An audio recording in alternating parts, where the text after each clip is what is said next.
Hey guys, welcome back to our YouTube channel knowledge hub. आज हम इस video में एमएनएस 2021 इंग्लिश मॉक टेस्ट 2 को डिस्कस करने वाले हैं। इससे पहले मैंने मॉक टेस्ट 1 अपने चैनल पे डाल रखा है, जिन्हें मैंने 3 पार्ट्स में अपलोड किया है, जीके, साइंस एंड इंग्लिश में। अगर आप इंटरेस्टेड हैं तो जाकर उन क्वेश्चंस को भी सॉल्व कर सकते हैं। तो अब बिना टाइम वेस्ट किए मैं मॉक टेस्ट 2 को स्टार्ट करती हूँ। सो फ्रेंड्स, हमारे स्टार्टिंग के 5 क्वेश्चन जो रहेंगे वो सिनोनिम से रहेंगे। इसमें मैंने जो क्वेश्चन पेपर पैटर्न है वो एग्जैक्टली एमएनएस एग्ज़ाम के क्वेश्चन पेपर पैटर्न पे बेस्ड है, तो आप पूरा वीडियो देखिएगा लास्ट तक बिना स्किप किए। तो हमारा पहला क्वेश्चन है, सिनोनिम ऑफ पर्ज बताना है इसमें हमें। Induction, expulsion, addition, except. इसका करेक्ट आंसर हो जाएगा B, that is expulsion. Purge का मतलब होता है रिमूव करना, एक्सपल करना, और इसका अगर हम एंटोनिम देख लें तो वो इंडक्शन और एडिशन हो जाएगा। नेक्स्ट क्वेश्चन है चैरिड। इसका सिनोनिम क्या होगा? Pretence, reality, truth, believe. Correct answer हो जाएगा ए, दैट इज़ प्रेटेंस। इसका प्रेटेंस, चैरिड का मतलब पहेली होता है। अगर इसका एंटोनिम देखें तो वो हो जाएगा रियलिटी, ट्रुथ या फिर जेन्युइननेस भी होता है। नेक्स्ट क्वेश्चन है 3, इनॉक्यूलेशन। इनॉक्यूलेशन का सिनोनिम क्या हो जाएगा? Vaccination, immunization, both A and B, none of this. इसका करेक्ट आंसर हो जाएगा C, that is both A and B. Vaccination, immunization, inoculation का सिनोनिम होता है। नेक्स्ट है हमारा ardent, apathetic, indifferent, passionate, pleasing. इन चारों में से इसका सिनोनिम क्या हो जाएगा? करेक्ट आंसर है सी, दैट इज़ पैशनेट। और इसके अगर हम मतलब देख ले तो वो उत्साही होता है। इसका अगर एंटोनिम होगा वो हो जाएगा इनडिफरेंट एंड एपैथेटिक। नेक्स्ट है ब्रूस्ड। ब्रूस्ड का सिनोनिम होगा hurt, unaffected, incapability, control. Correct answer will be A, that is hurt. Bruised का मतलब होता है डैमेज या हर्ट करना, तो इसका एंटोनिम अनअफेक्टेड हो जाएगा। Next 5 questions are from antonyms. 6th question है, we have very monolithic economy with very little vigour. Options are inflexible, rigid, flexible, packed. Correct answer will be A, that is inflexible.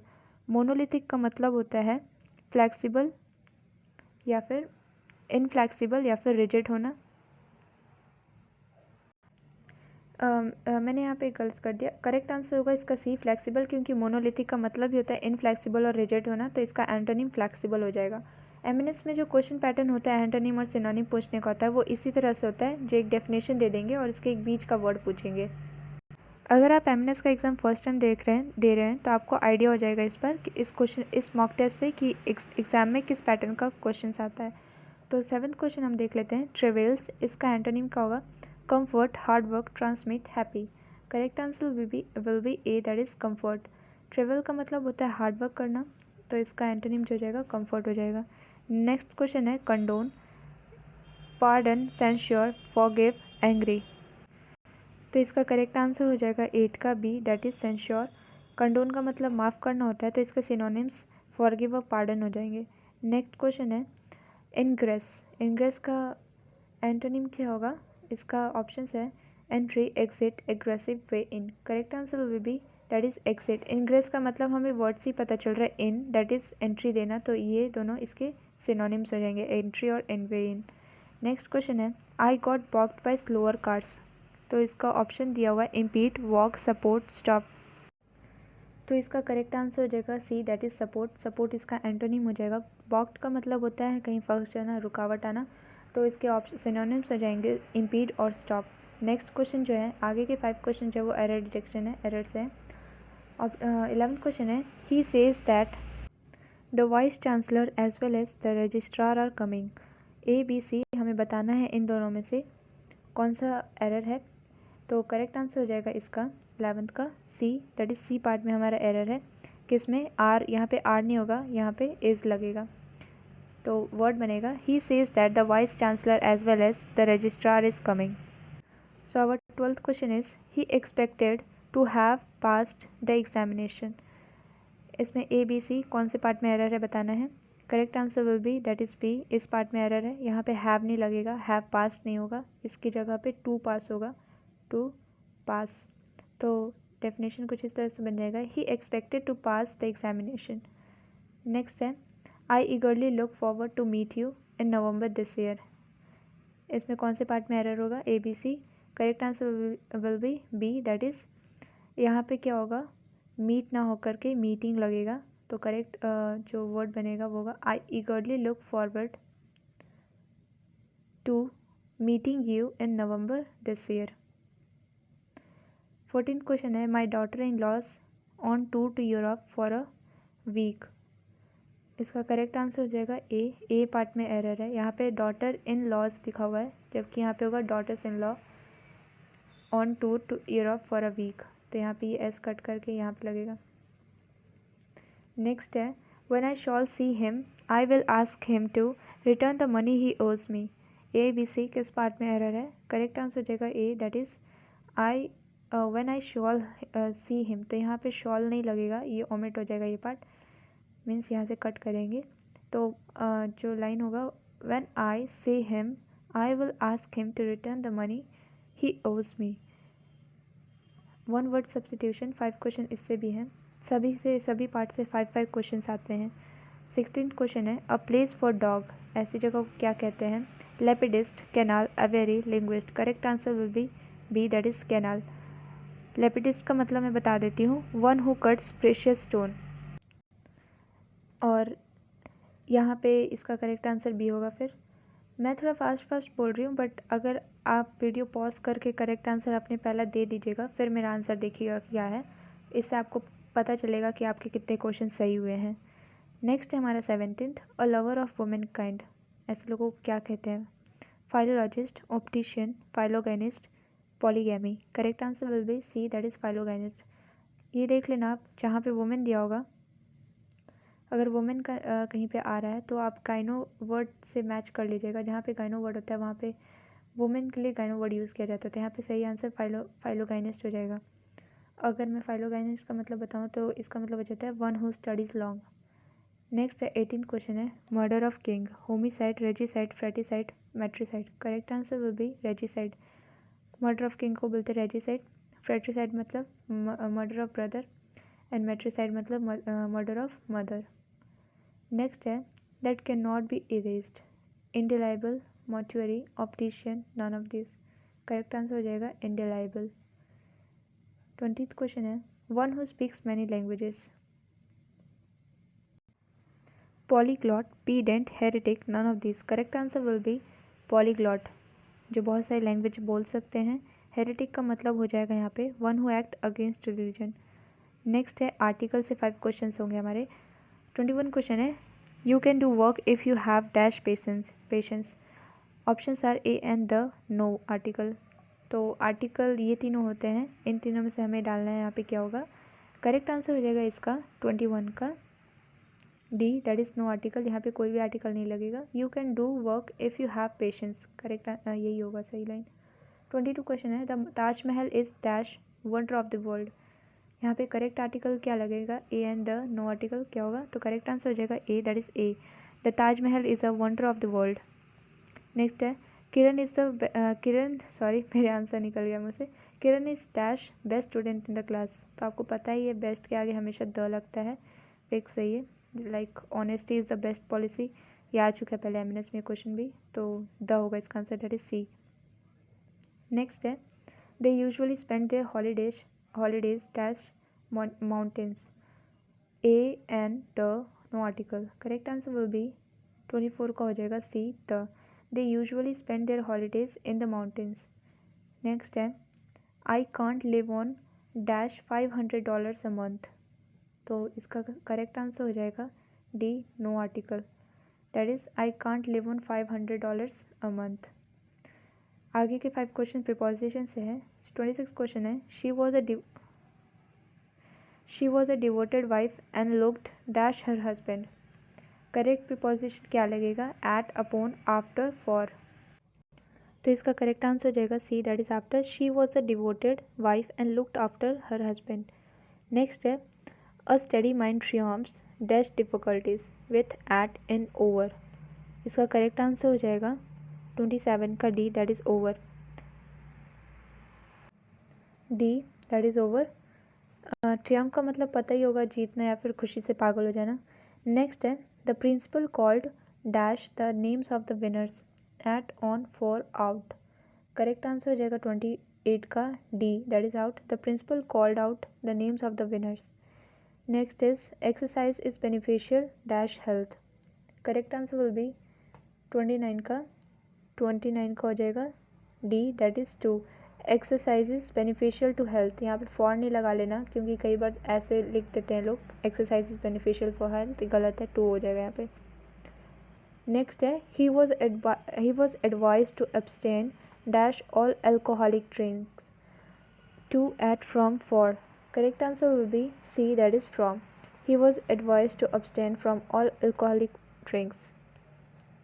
5 question जो आगे के हैं वो idioms और phrases से हैं। 31st question है हमारा, to make amends, to make new friends, to feel guilty for something you have not done, to compensate, to make filmy excuses। तो इसका करेक्ट आंसर हो जाएगा C, that is to compensate. To make amends का मतलब हो जाता है to compensate, मतलब किसी नुकसान का भरपाई करना। नेक्स्ट है red letter day. Options are significant day, ending day, starting day, holiday. Correct answer will be A, that is significant day. Red letter day मतलब हो जाता है कोई खास दिन, लाइक सिग्निफिकेंट डे हम जिसे कह रहे हैं, मेमोरेबल डे। या फिर 33 है go for the goals, start robbery, try for a difficult goal, snatch the goal chain, none of this. Correct answer will be B, that is try for difficult goal.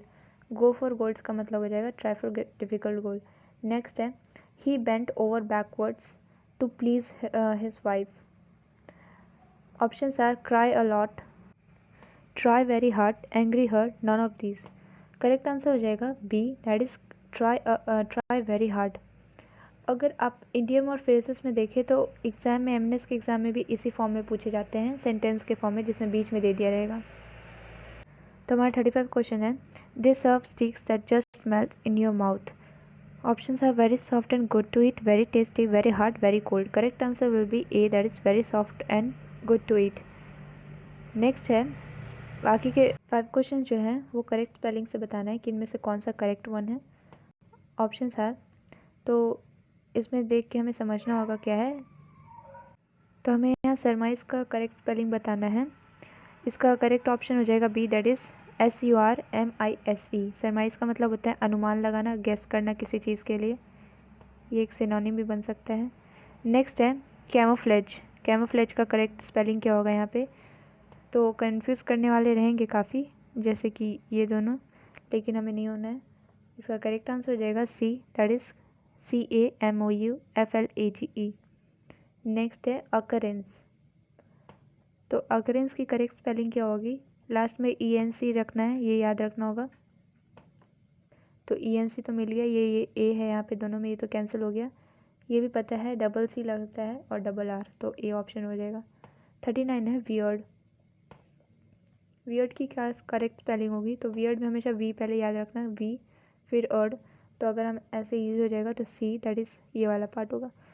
Next है 40 म्यूनिफिशेंट। म्यूनिफिशेंट का correct answer क्या होगा, इसमें spelling बताना है इसका, तो B हो जाएगा MUNIFICENT, एस नहीं लगेगा। नेक्स्ट है active and passive voice. Last year इससे भी क्वेश्चन आया था, पहले नहीं आता था। तो 41 क्वेश्चन है, tell him to get out of our house. Active voice दिया हुआ है, पैसिव में बताना है हमें। करेक्ट आंसर हो जाएगा इसका B, that is let him be told to get out of our house. Next है 42, a child could not have done this mischief. Active voice दिया हुआ है, पैसिव बताना है। तो 42 का करेक्ट आंसर हो जाएगा C, that is this mischief could not have been done by a child. 43rd question है, they have built a perfect dam across the river. Active voice है, पैसिव बताना है क्या होगा। इसका करेक्ट आंसर हो जाएगा 43 का B, that is a perfect dam has been built by them across the river. Next है डू यू इमिटेट अदर। तो इसका करेक्ट ऑप्शन हो जाएगा 44 का B, that is are others imitate by you. Next question है Darjeeling grows tea. Correct answer will be C, that is tea is grown in Darjeeling. ये नहीं कर लेना, टी ग्रोज इन दार्जिलिंग गलत है। तो हमारे 45 क्वेश्चन हो गए हैं यहाँ तक। वैसे अगर आपको ये वीडियो थोड़ी भी हेल्पफुल लग रही होगी तो लाइक ज़रूर कर दीजिएगा, और इससे सपोर्ट मिलता है, थोड़ा मोटिवेशन मिलती है आगे वीडियो डालने के लिए, तो सब्सक्राइब भी करिएगा। आगे के 5 क्वेश्चन जो है हमारे वो वर्ड इन क्लॉज से हैं। तो 46 क्वेश्चन है, the scarcity of food was caused by. यहाँ पे हमें बताना है कौन सा करेक्ट वर्ड लगेगा। यहाँ पे करेक्ट आंसर हो जाएगा इसका B, that is draft. Draft की वजह से फूड की कमी हुई। नेक्स्ट है, make an dash study of the subject. तो यहाँ पे क्या करेक्ट सेंटेंस लगेगा? इसका आंसर हो जाएगा B, that is intensive. Make an intensive study of the subject. 48 question है, they had to sail under dash weather condition. इसका करेक्ट आंसर क्या होगा? Advantages, adversity, adventurous, adverse.